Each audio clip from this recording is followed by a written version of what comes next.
शारदीय नवरात्रि की और विजयादशमी की हृदय से बधाई देता हूं। आप सबके प्रति अपनी शुभकामनाएं व्यक्त करता हूं। हम अपने पर्व और त्योहार को ऐसे समय में मना रहे हैं जब पूरी दुनिया वैश्विक महामारी कोरोना की चपेट में है। कोरोना वायरस के कारण आप सबने इस बात को देखा होगा कि दुनिया में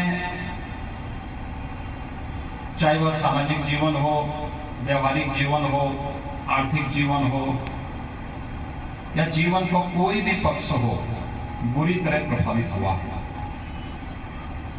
व्यापक पैमाने पर जनहानि भी हुई है, धनहानि भी हुई है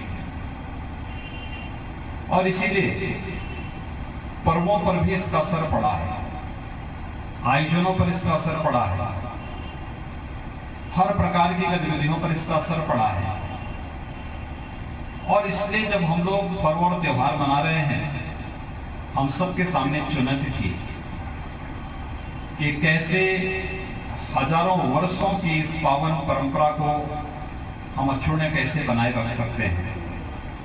एक तरफ कोविड-19 इस संक्रमण की चेन को भी रोकना था और दूसरी तरफ हमारे सामने पर्व और त्योहारों की पावन परंपरा को आगे बढ़ाना भी था।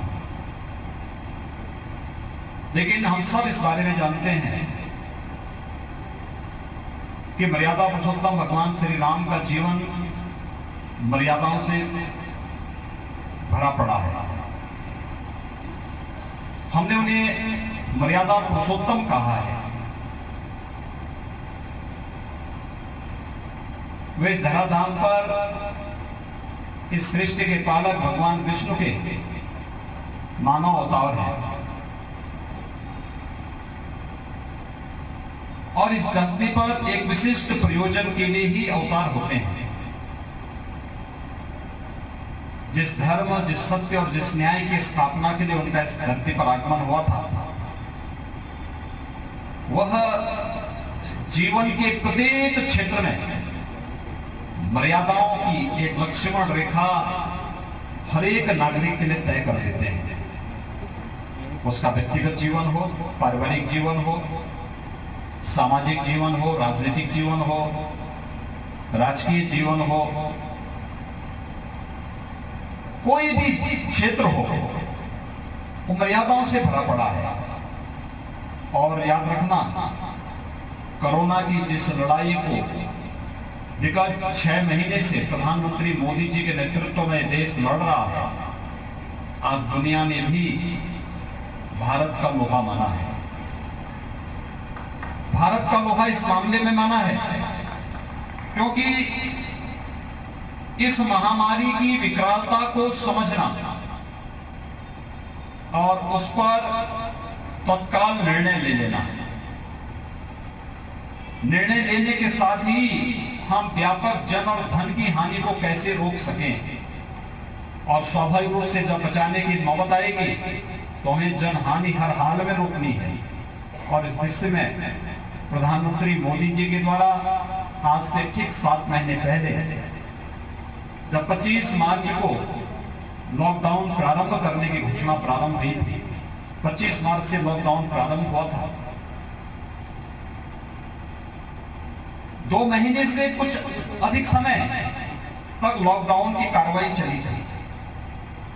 उसने संक्रमण को काफी हद तक नियंत्रित किया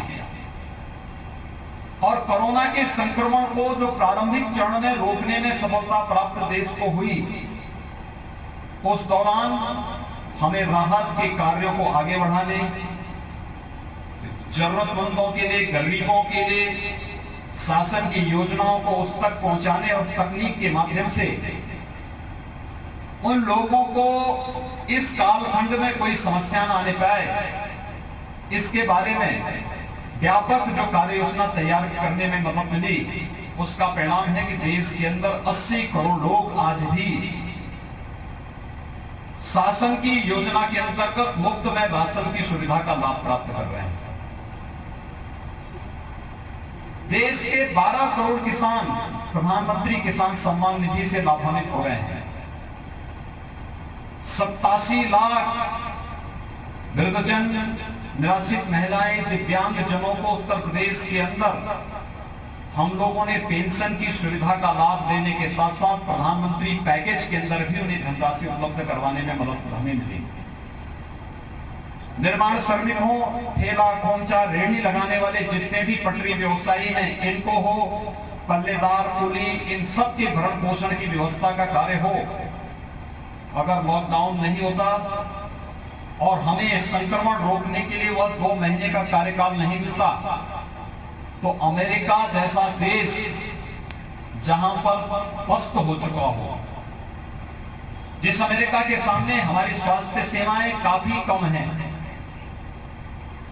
उन स्थितियों में हम अंदाजा लगा सकते थे भारत की क्या स्थिति होती। 135 करोड़ की आबादी के देश की क्या स्थिति होती।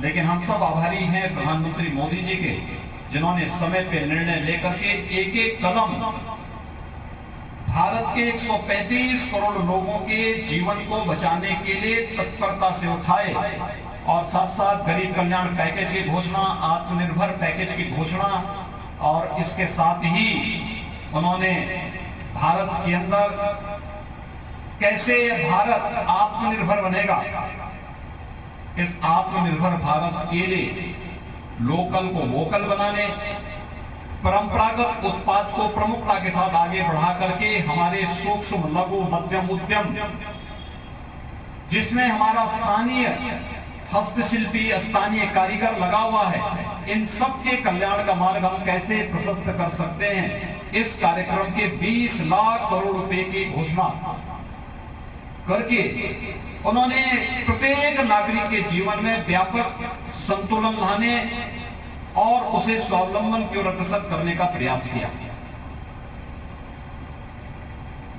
लॉकडाउन समाप्त होने के बाद हम वर्तमान में 5वें चरण के अनलॉक के कार्यक्रम में हैं।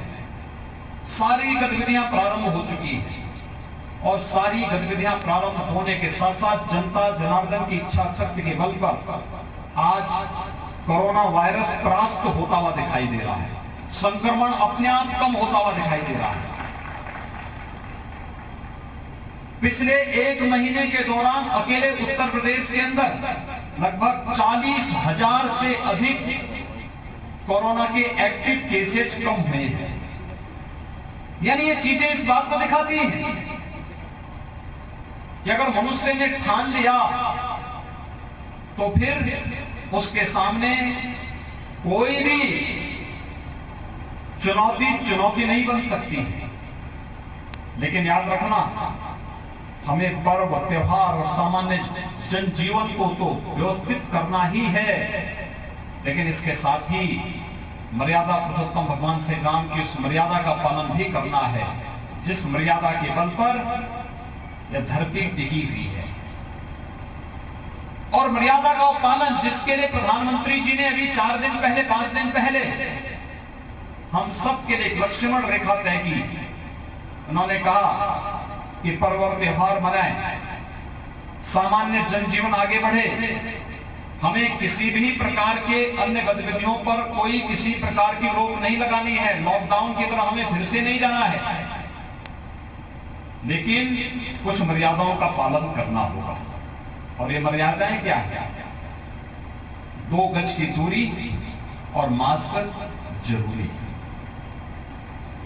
यानी अगर हम लोग अपनी सामान्य दिनचर्या को आगे बढ़ाते हुए 2 गज की दूरी का पालन कर रहे हैं, मास्क का इस्तेमाल कर रहे हैं, तो संक्रमण को रोकने में काफी हद तक हम स्वयं भी सफल हो सकते हैं। और इसीलिए परंपरागत जो गोरखनाथ मंदिर से विजय जुलूस निकलता था, उस जुलूस को इस बार रोक करके हम लोगों ने प्रयास किया कि मर्यादित तरीके से हम लोग जाएं और मानसरोवर मंदिर में भगवान शिव का, मां दुर्गा का, वहां पर राम दरबार भी है, कृष्ण दरबार भी है, उन सब का अभिषेक करते हुए, देव विग्रहों का पूजन करते हुए उसके बाद फिर यहाँ पर इस 100 वर्ष से भी प्राचीन चली आ रही रामलीला की इस परंपरा को यहाँ पर भगवान राम का अभिषेक करते हुए, तिलक, राज तिलक करते हुए इस कार्यक्रम को भी हम अनवरत बनाए रख सकें। और आज इसी परंपरा का पालन करते हुए मैं यहाँ पर आपके बीच में यहाँ पर उपस्थित हुआ हूँ। इसीलिए समय पे भी आ गया, नहीं तो अक्सर हम लोग 5:30 बजे से 6 बजे के बीच में यहाँ पहुंचते थे, अंधेरा हो जाता था। आज हम लोग सीधे मंदिर से चले हैं, बंद गाड़ी में यहाँ पर आए हैं। तब भी जगह जगह काफी बड़ी संख्या में श्रद्धालु जन खड़े थे, लेकिन सभी को इसका पालन तो करना होगा, क्योंकि प्रत्येक मनुष्य की जान महत्वपूर्ण है और हमें जान भी बचाना है और जहान भी बचाना है। तो दोनों के लिए हमें अपने स्तर पर प्रयास करना होगा और इस देश से ये कार्यक्रम यहाँ पर आज चला है। यह वर्ष हमारे लिए कई मायने में महत्वपूर्ण है। कोरोना से जूझते हुए मानवता की रक्षा करने के लिए भारत व्यापक सफलता की ओर अग्रसर हो रहा है, लेकिन गोरखपुर वासियों के लिए भी महत्वपूर्ण है। हजारों वर्षों की विरासत को संभाला हुआ मानसरोवर मंदिर और उसके आसपास जितने देवविग्रह के मंदिर थे, उन सब का पुनरुद्धार का कार्य संपन्न हुआ और भव्य मंदिर वहां पर बनकर के तैयार हुआ है। आप देख सकते हैं कि कितनी पवित्र और पवित्र, पहले हम लोग जाते थे टूटे फूटे जर्जर मंदिर में पूजा करनी पड़ती थी, लेकिन इस वर्ष भव्य और दिव्य मंदिर में भगवान के दर्शन, देव विग्रहों का दर्शन और पूजन करने का सौभाग्य हमें प्राप्त हुआ। कितना दिव्य दर्शन वहां पे हुआ। देव दर्शन करने के बाद हम लोगों को रामलीला मैदान में भी आने का अवसर प्राप्त हुआ। रामलीला मैदान में पिछले 100 वर्षों से तो गोरक्षपीठ की परंपरा यहाँ के साथ जुड़ी हुई, उससे भी प्राचीन परंपरा है और उस परंपरा को और मजबूती प्रदान करने के लिए उत्तर प्रदेश सरकार ने यहाँ पर इस रामलीला मैदान के पुनरुद्धार का कार्य किया। रामलीला समिति आर्यनगर ने इसमें सहयोग प्रदान किया और उसका परिणाम है कि आज एक भव्य मंच, सुरक्षित बाउंड्री और एक अगले वर्ष तक आपको एक बहुत भव्य प्रांगण यहाँ पर प्राप्त हो जाएगा। एक भव्य कार्यक्रम आपको यहाँ पर रामलीला का ये अनवरत रूप से चलेगा। रामलीला का मतलब केवल एक मंच नहीं है, एक मंचन नहीं है, अपने समृद्ध सांस्कृतिक और आध्यात्मिक विरासत के प्रति गौरव की अनुभूति करने वाला एक मंचन, जो हम सबको एक एक घटना, हम सब के लिए जीवन के प्रत्येक क्षण में कुछ न कुछ एक नई प्रेरणा प्रदान करता है, कुछ न कुछ एक नई प्रेरणा प्रदान करता है। और उस नई प्रेरणा की दृष्टि से मर्यादा पुरुषोत्तम भगवान श्री राम की लीला का यह मंच जिस भव्यता के साथ आज यहाँ पर प्रदर्शित हो रहा है, मैं इसके लिए रामलीला कमेटी समिति आर्यनगर को भी और पर्यटन विभाग को भी हृदय से धन्यवाद देता हूँ कि उन्होंने भारत की सांस्कृतिक विरासत के प्रतीक और आध्यात्मिक विरासत के प्रतीक रामलीला के नाम पर इस मंच को पूरी तरह सुरक्षित करते हुए अब ये रामलीला मैदान के ही नाम पर रहेगा। अब यहाँ पे कोई कब्जा नहीं कर पाएगा। नहीं तो अक्सर होता था कि कहीं भी अगर पदाधिकारियों के मन में खोट आ गया या कहीं पे कोई ऐसी सरकारें कभी आई कि जिन्हें इस प्रकार की चीजें अच्छी न थी, बहुत सारे लोग होते हैं जिन्हें राम के नाम पर ही चिढ़ है, तो ऐसे लोग आ गए तो वे लोग फिर यहाँ पर पता लगा कि कब्जा करते हुए फिर उन लोगों के द्वारा अपने तरीके से यहाँ के पूरे विकास को बाधित करने के और यहाँ पर अवैध कब्जा करने की परंपरा हो जाएगी। लेकिन अब एक इसकी बाउंड्री हो चुकी है, सुरक्षित हो चुका है, कागजों में इसके नाम पे सुरक्षित हो चुका है।